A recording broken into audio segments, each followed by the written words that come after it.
Is that just me hallucinating things? Dean, whose hooch did you get into? How many cookies did you have before this episode, Dean? None. I had no cookies. No cookies before this episode. So, pro tip, don't just leave your cards out in front of you while you're trying to record a podcast, because you kind of just want to go through them. Is it distracting? Mildly. Does it make you think of brewing things other than what we're talking about? Maybe. Well, speaking about looking at a huge pile of Magic cards that are just dumped in front of you, how about we talk about Commander Sealed? It's Commander time! Oh man, maybe I have had a cookie. Welcome to Commander Time. We are yet another podcast about the Magic the Gathering format known as Commander. I am Nate Burgess. I am Dean Goody. And I'm Patrick Zapola. Today we are talking about the Commander event. First produced in Rochester by our own Dean, capital D, Goody, capital G. And then reproduced at a Magic Fest Vegas 2019 by Donald Miner. The event? Commander Sealed.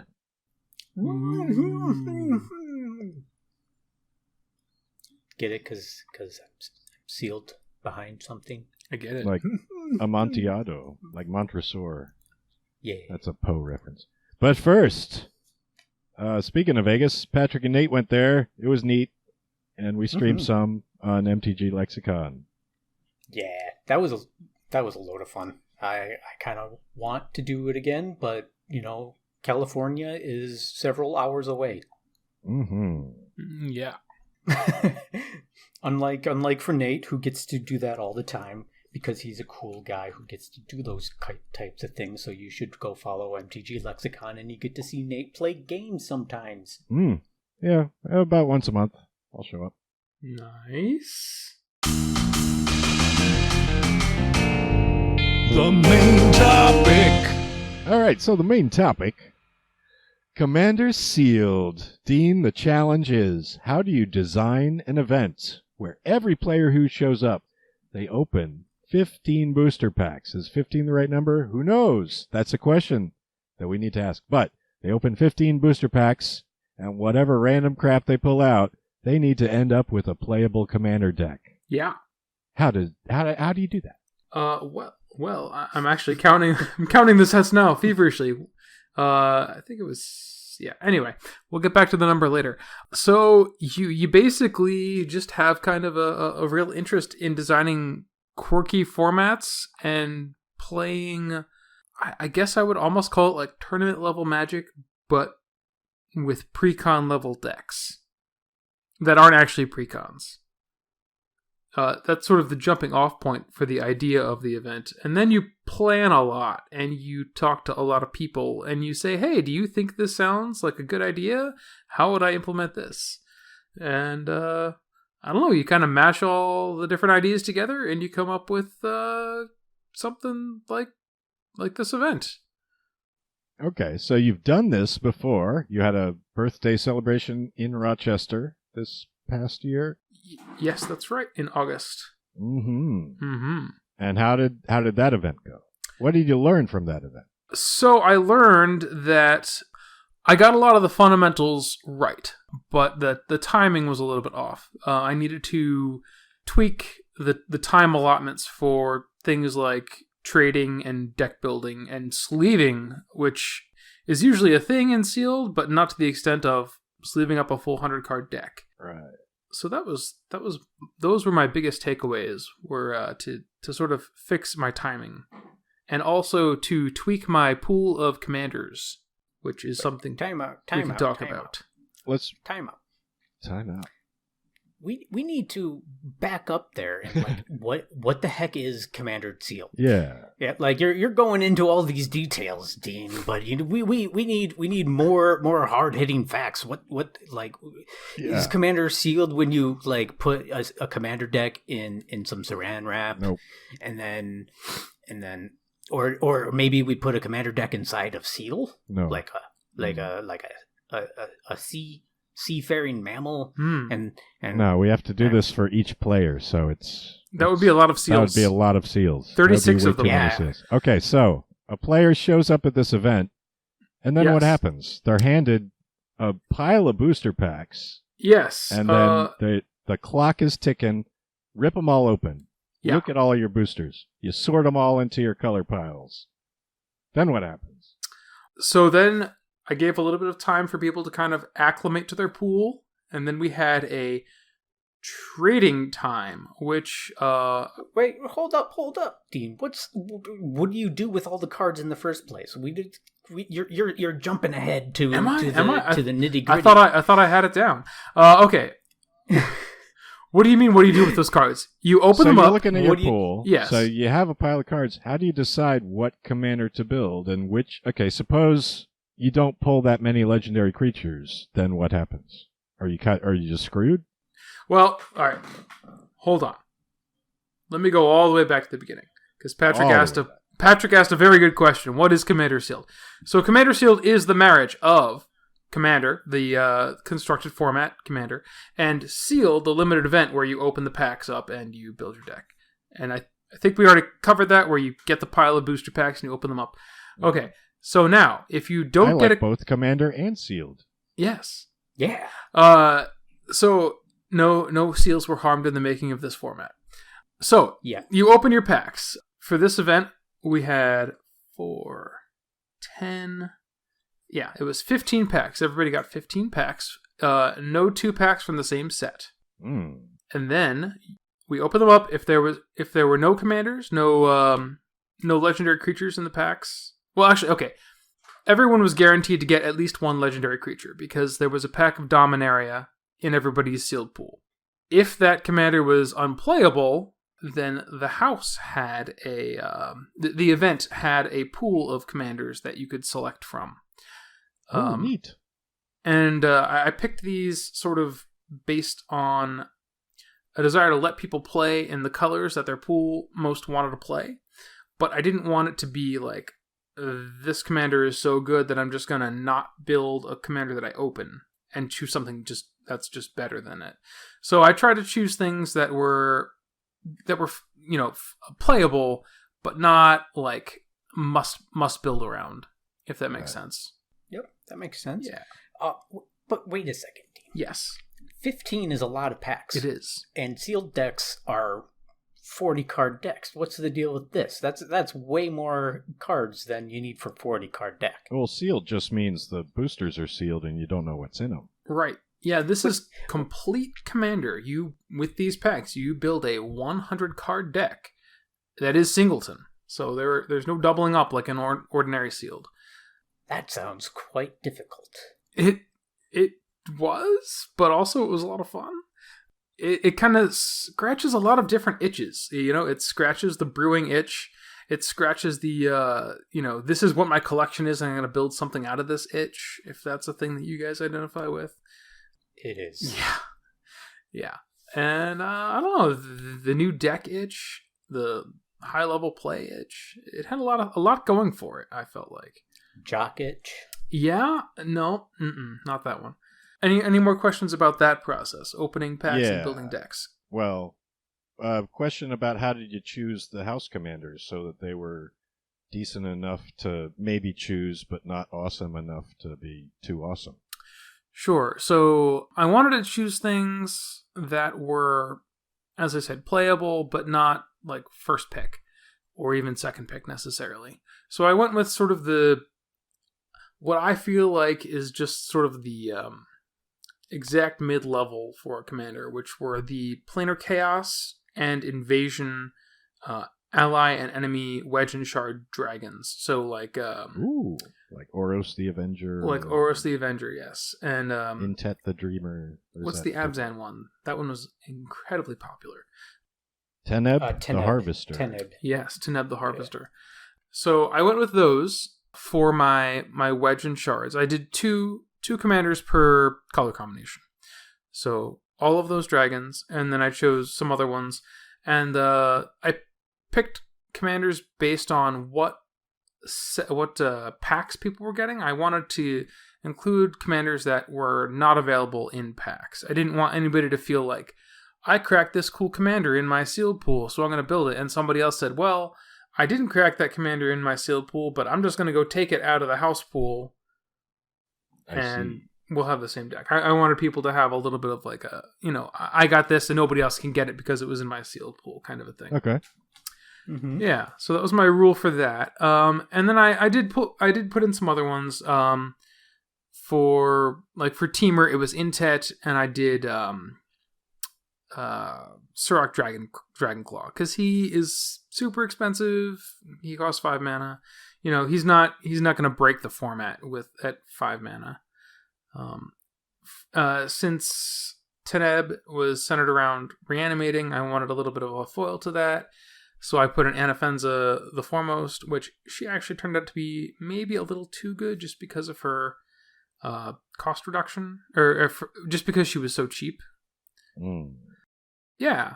So I wanted to choose commanders around that kind of level. You're kind of approaching the house pool like a cube, like a miniature cube. A little bit like a cube, I guess. Yeah, it was much smaller than a cube, obviously, and no one was drafting it. And then I just I left it open. I let people basically proxy any of the commanders that were in the pool. Okie doke. Yep. Okay, how do you choose the boosters that you picked? Why those sets? What makes those boosters good for Commander? Yeah, so let me talk about the sets that we did. Oh, I lied. It wasn't 15 packs. It was actually 16 packs. I added a pack of Original Conspiracy at the last minute. Snap. So I went with Theros, Born of the Gods, and Journey into Nyx because they're cheap. And following that, I went with Fate Reforged, Conspiracy Take the Crown, and Conspiracy, the original Conspiracy set. People got to choose between Iconic Masters or Masters 25. You couldn't do both. We also had Battle Bond, Dominaria, M19, Guilds of Ravnica, Ravnica Allegiance, War of the Spark, Modern Horizons, and M20. I chose from sets. Oh, the other thing about Theros is that it had a nice legendary sub theme going for it, so that was a plus. That was a favorable thing for that. Apart from that, I went with things that had multicolor support. So Fate Reforged is one. Both of all three of the Ravnica sets had pretty good support for multicolor play. Some of the things were just chosen for their raw power or for their multiplayer, functionality. So Conspiracy, Battle Bond, Modern Horizons was a power level thing. The Master sets were a power level thing. Yeah, I don't know. It was kind of like a gut, kind of a feel it out kind of a thing. Okay, so if you're some person who's trying to plan one of these events and you don't have Dean's encyclopedic knowledge of which sets are good for Commander or not, how do you find that out? Step 1 is to become an encyclopedia. Yes, step 1 would be to become an encyclopedia, or maybe consult me or someone else like Don Miner who has run the event. I would look for sets that focus. I guess I would go into something like Scryfall and search by set and see how many legendary creatures were in the set, or if the set referred to legendary creatures. Dominaria and was it M19 or M20 both had a strong legendary theme where they actually gave you bonuses for having a legend, or counted legends, or gave you a cost reduction if you were killing a legend or something like that. So those would be things that would be strong for Commander. I don't know. What would you do, Nate Burgess? I would look on the internet. Yeah. Yeah. I would probably see what Dean did, and then decide if I liked what he did, and then make changes as I saw fit. Yeah. Oh, I suppose one lesson learned Fate Reforged, Khans of Tarkir, Fate Reforged, and Dragons of Tarkir are all relatively cheap. Not as cheap as Theros, but relatively cheap. The next time I run this event, I don't think I'll be doing Theros. Theros was okay, but the cards were very enchantment focused, which was fine, but it wasn't really great. And I think Khans, Fate Reforged, and Dragons will be a little bit more exciting. A little bit more battle cruisery.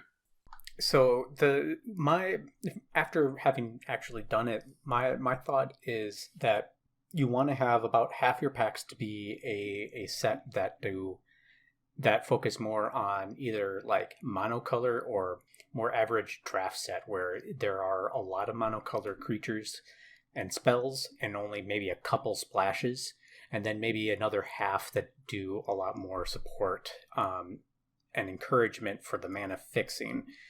Just because there just aren't going to be a ton of playables in your decks no matter what. And if you're focused so heavy on multicolor like Khans block, you're going to have a lot of trouble finding all the playables unless you're going 5-color or something like that. That's interesting feedback, Patrick. Why didn't you tell me that earlier? It actually looks like I more or less did that. The core sets, M19, M20, Dominaria, and the 3 Theros sets are all pretty monocolor based. I think even Battle Bond is relatively monocolor based. Yeah, would you say? Yeah, the theming of it were enemy colors, but the mana fixing was ally color for some reason. Not that there was a lot of mana fixing in there, just the battle lands. It had to do with the draft strategy for Two-Headed Giant. Yeah. So, I mean, that's more like, not to say that that Khans isn't a bad idea to do. I just wouldn't go oh, we're gonna do Commander Sealed with 6 Khans packs and then M20 for the rest of it, because you're just gonna get kind of hosed in colors and playables. Right. Well, we could mention, I don't know if we actually did mention that you guys both did Don's event in Vegas, and he did it a little bit differently. He didn't do each pack is different. He did double up on packs, if I'm not mistaken. Mm-hmm. So what packs did you guys play with? We did M20, Dominaria, War of the Spark, Conspiracy 2, Battle Bond was in there. Let's see, M20. Did you guys also do Ravnica Allegiance and Guilds of Ravnica? We might have. I'm not entirely sure. I pulled an Arvad the Cursed. That's out of Dominaria. Also M19, maybe? I'm literally going through my deck right now. I mean, we had less variety, I think. Yeah. But it did give us a little bit more consistency among themes of decks, I think. It's probably true. Which was nice. Yeah, we did Ravnica Allegiance and War of the Spark. I don't think we did Return to the Return of Ravnica. Guild of Ravnica, yeah. You guys also did Trading Time a little bit differently, which we can talk about. So for my event... Yeah, what is Trading Time? Yeah. So the event was kind of conceived to be like a chaos draft in a way. And in fact, my initial idea was that I wanted to do a Commander chaos draft. But then actually sitting down and thinking about it and trying to sketch out on paper how that would work, it would not. Because drafting 15 or 16 packs would have taken the entire event time. Mm-hmm. So I settled on Sealed. But I still wanted to have something to make it so that nobody got stuck with an awful Sealed pool. That's where Trading Time came in. So Trading Time makes it feel a little bit more like a draft, I guess, or something. In my event, people could trade with each other. We had like a 10 or 15 minute time limit.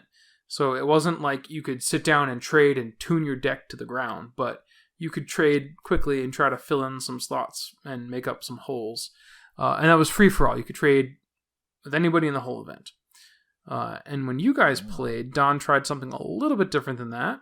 And how did that go? What did that look like for you? So we sat down in pods of 4, and I think it was pods of 4 that were designed so that we did not play the same people in the first round. Or second round necessarily, since the second round would have been based on record. So you are more inclined to trade off your colors that you're just not going to be. Right. Yeah.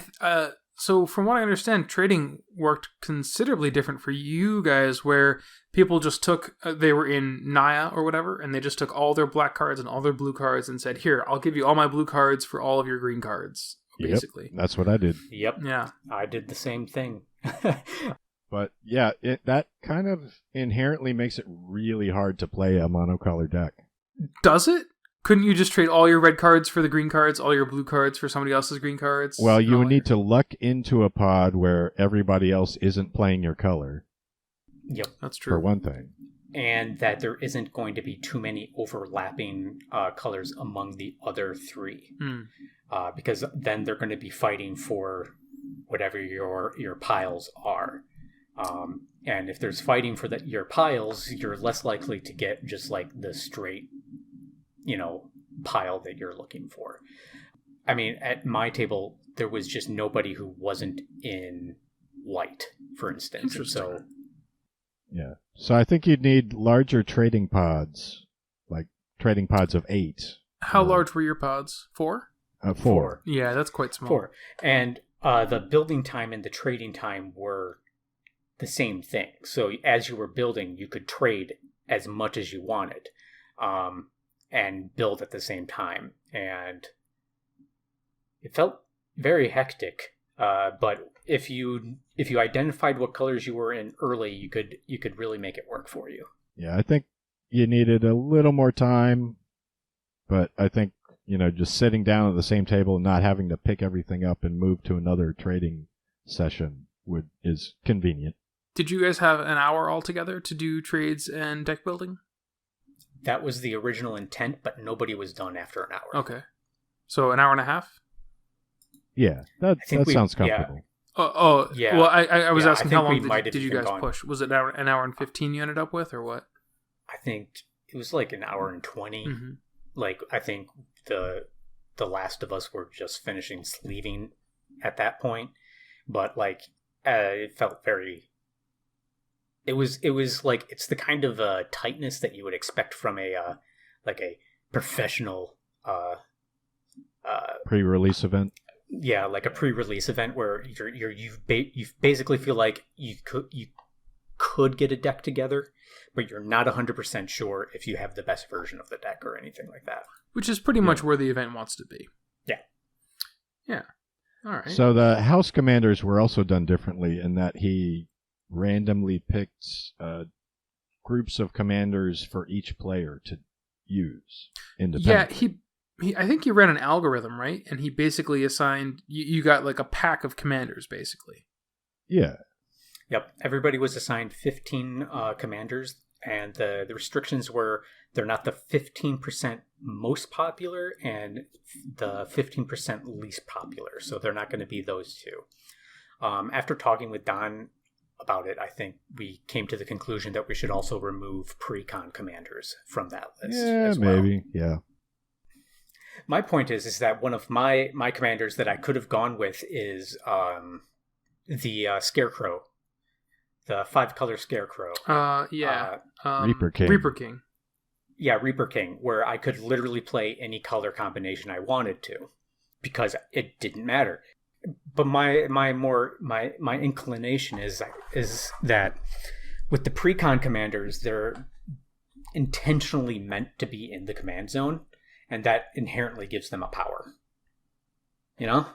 That's kind of my feeling on the matter. That being said, I also got Phage the Untouchable, so there's kind of a balance there you got to get to. So. Yeah, Don definitely ran that considerably differently than I did. I think that the next time I run the event, I really like his idea of the algorithmically generated commander packs. But I don't like just opening it up to whatever's not the top 15, bottom 15. I think I would curate a list and then generate packs based off of that list. Cube it up. Yeah, I think so. I think that's the way to go. But ultimately, if you organize something like this, you're the tournament organizer. It's up to you to decide what your pool will be, or if you'll even have one. So long as you're running at least a pack of Dominaria, everyone will have at least one legendary creature. So, Okay. I mean, that might be something to try too. Just give everybody 2 packs of Dominaria and say, if you don't like what you get, you can trade somebody else for something, I guess. All right. What question do you want next? I don't know. Anything jump out at you in particular? How did decks actually look to everybody? Like, were they like functional commander decks, or were there like just terrible piles of cards where it's all 6 drops? Yeah. Oh, that's a great question. So I think that the commander decks that we built did land somewhere around a precon level commander deck. Maybe slightly under, depending on which gear we're looking at. I mean, like, obviously, the 4-color commander precons were incredibly powerful as compared to maybe the monocolored commander precons that came out. But I think that they were somewhere in that scale of deck. So I don't know, what is that, like a 5 or a 6, I guess? Though some of them turned out to be pretty almost tuned. We had a really strong Shalai, and we had a very good looking Peer and Toothy deck. Yeah, it was very interesting to see the decks that people actually came up with based off of their piles. Did anyone feel like they did not have a playable deck? Based on the feedback that I got, no one felt that way. I would say that if we asked Tom Buck if he felt like he had a playable deck, he would have said no. But he also hasn't played Commander in like 6 years, except for this. Oh. What do you do? What do you make? He made an Azorius deck because I don't know. Well, there's your problem.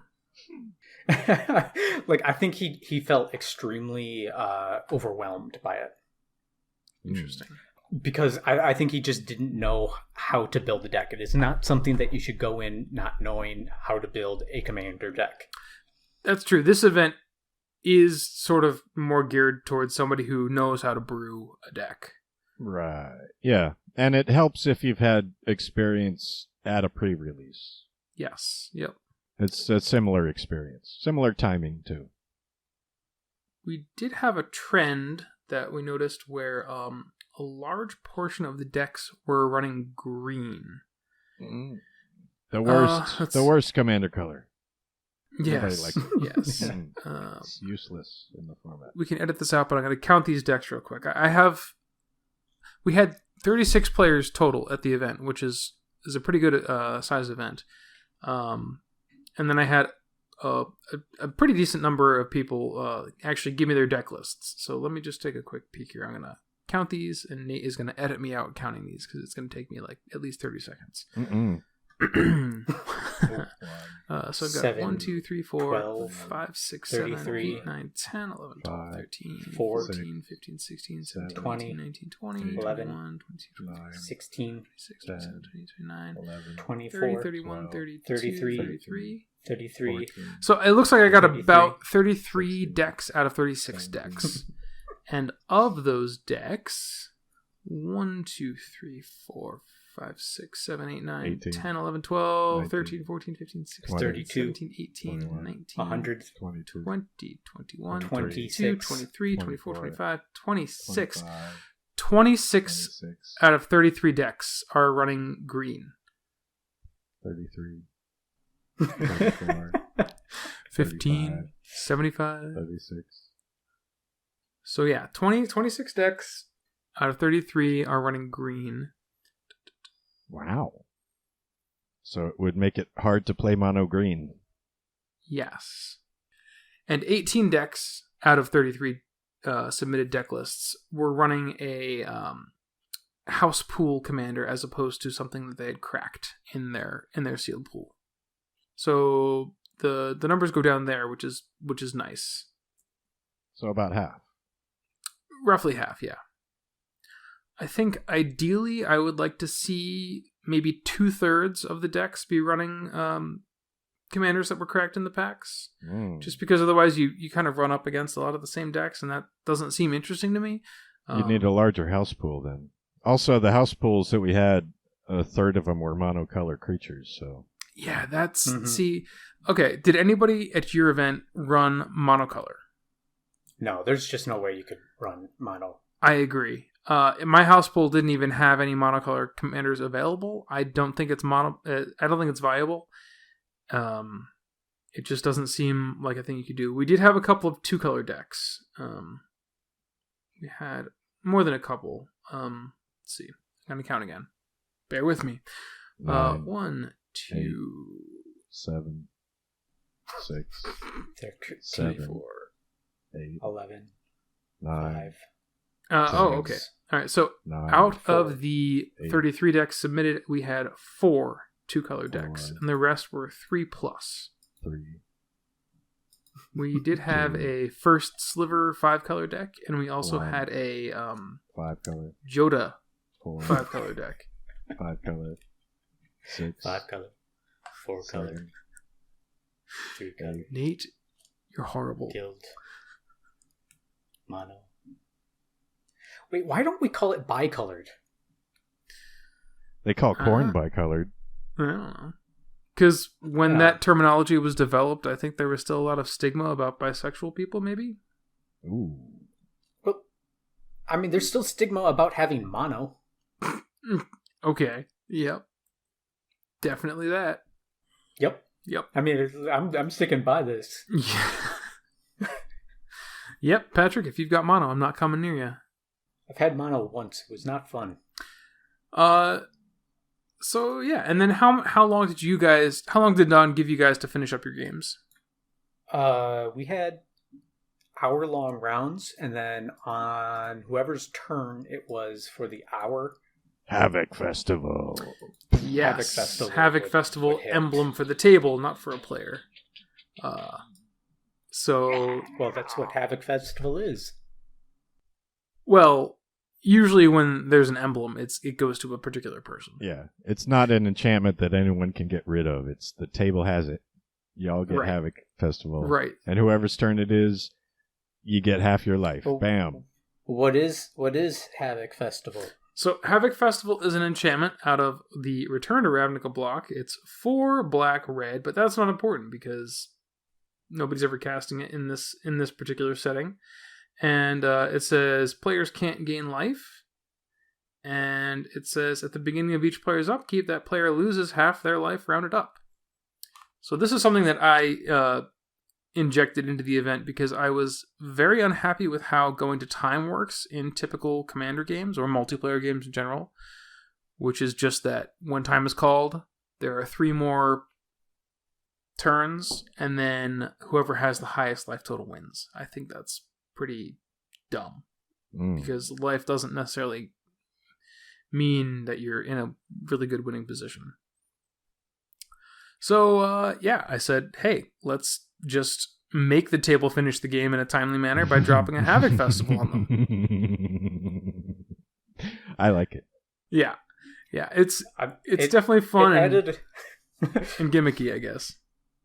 Well, it added a certain level of urgency to the to each of your turns too, because the way we had it at Vegas is that if it was your turn, you would lose half your life immediately. Right. When Havoc Festival happened, that way you couldn't just waffle back and forth and be like, it's not going to happen on my turn. Right. So it doesn't matter. I can just game it. No, you wanted to pass the turn immediately so that you would be the last person to get hit with the Havoc Festival. Yeah, and we actually did not do that in my event, and it was a mixed success. So I think all of your games went to time, but you only had an hour for rounds. My event, we had an hour and 15 for rounds. And at 1 hour, people got a warning. Havoc Festival coming in 15 minutes. So that was kind of a fun little thing to announce. My second round did not go to time. Oh, good. Yeah, actually, ours did. I would say that each we had three rounds, and I would say that each time only maybe like, I don't know, 10% of the pods needed to run the Havoc Festival. I think the first time there was maybe like a table that got hit, and the second time around it was maybe 3. So it was really not a big deal. All right. Yeah, it was pretty cool. It was very much a thing for the second game that I played, for sure. Well, yeah, it actually became a strategic element, Don was saying, at Vegas. Yeah. One of the architect guys actually built a life game deck to combat the Havoc Festival. Havoc Festival specifically. Yeah, that was something that I had thought about that somebody might do, and I figured that the meta would just kind of correct that. Like, people would see that and kind of gang up on that person, either to keep their life sort of even keel until the festival hit, or once the festival hit, everybody kind of gangs up on them so they don't run away. Yeah, the issue was in that case is that in that game is that I was far ahead in terms of board presence, but I wasn't far ahead in terms of life. Sure. But he was really far ahead in terms of life, and I was just being like, guys, he's going to win if we don't just stop him right now, because he's just going to have all the life to just sit through the Havoc Festival. And everybody was like, but you got all these creatures, and it's like, but they're all tiny. And did he I win? couldn't do anything. No, I won. Oh, good. But it wasn't easy. It wasn't easy. At least I think I won. I was a little delirious by the end of it. Yeah, it sounds like you guys were a little bit more crunched for time. Or just crunched for everything. It just sounded like a little bit more of a high-stress event in Vegas. No, I would agree with that. I mean, it was Vegas. Yeah, well, yeah, fair enough. So, yeah, that's the event. Angelo, EDHREC's very own Jess guy, also known as the Sultai Sellout, built Damia Age of Stone and won the event. Damia is not a Jeskai commander. What? Hmm. That's not what he told me. I mean, she's got blue. Does that count? No. Nope. No. But he did win. So, yeah, that was fun. Mm. It's always fun hanging out with Angelo. Our champion was Henry Stukenborg. Yeah. He had a silly deck. And he was in Abzan? Yeah, he had Gave. Yeah. Oh, yeah. Yeah. See, yeah, I would definitely have kept Gave. I actually considered Gave for my commander house pool, and I ultimately said, no, Gave is probably way too good. Yeah, he just always has something to do with your mana. Right. And in a sealed environment, that's super important. Yeah. Yep. So, anything else you guys want to ask about the event? I had fun. Go. Yeah, I had a lot of fun too. Oh. Yeah. Yeah, great. Me too. I had a ton of fun. And I'm going to be running it again next year. Hopefully, maybe I can get you guys to come out. I don't know. It's a long haul, but... Mm-hmm. So this year we had 36 players. Next year my goal is to have 64 players. Good Lord. Yeah. For so it'll always be, it's 4 times 4 times 4. So it'll always be pods of 4 stacked in a cube. Stacked in 4 floors. Yeah. So second round it'll be 4 pods of 4, and then the final pod will be just a pod of 4. Okay. This year we had to mix it up a little bit where it was like we had pods of 3 and then pods of 4 and then a pod of 3 again, I think, which was a little bit interesting. That's just a lot. Yeah, I know it is a lot, but it'll be worth it. And next year I'm going to be running it as a charity event. Proceeds will be donated to, I haven't exactly decided yet, but I'm considering the Trevor Project. So It'll be for a good cause, and if you can't make it, you can still donate and support a good cause. All right. Mm-hmm. Cool. Visit us at patreon.com/commandertime. You can find me on Twitter at Grubfellow, where I tweet using the hashtag DailyEDH every day. At Detective Yarmits. At Mr. Plorg.